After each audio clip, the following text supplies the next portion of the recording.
In the last episode, two of my carpenter ant queens, named Aunt Bonnie and Queen Midas, had finally succeeded in starting their own colonies.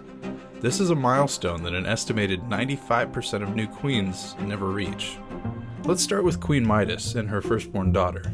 She has not eaten in over 3 months, so I think it's time we give the colony their first meal, a drop of honey. When I put the honey in their tube, they were a bit on edge. The queen was not having it, but her daughter bravely ventured towards the mysterious object to investigate. You can see her stretching out her little legs as far as she possibly can, then decided, nope, not worth it. After psyching herself up for a while, she finally found the courage to go for it. And hey, this stuff's pretty good. Mom stayed back to guard the eggs.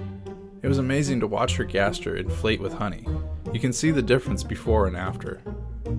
Ants actually have 2 stomachs, one for their own digestion and a social stomach to hold food to share with others in the colony.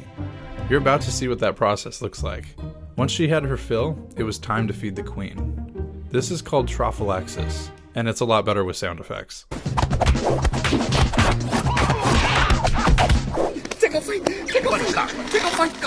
Told ya. Now that Queen Midas and her daughter have been fed, I'm gonna put them back in the box for now, along with the Queen of the Relic Raiders, who I've been leaving undisturbed since she's way behind the other 2 in development. As for the Golden Galleons, however, they have 6 workers and can now be left outside the box. But I can't quite move them into a formicarium like this until their numbers increase. Ants like tight spaces.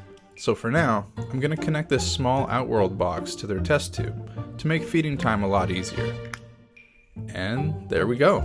This will be their new setup until they outgrow their test tube. I'll go ahead and give them a bit of protein. The next few weeks were really cool to watch the colonies grow. You can see the workers taking care of the brood, moving them around. Sometimes they even sort them into little piles. Queen Midas has a lot of workers on the way now. You can even see this one inside her cocoon that could hatch any day. After about a month, I checked in on Croft, the Queen of the Relic Raiders. To my surprise, she was vigorously pulling at the cotton, which was very unusual. I thought maybe she was hungry, so I gave her some honey. This is when I realized that her eggs were still eggs.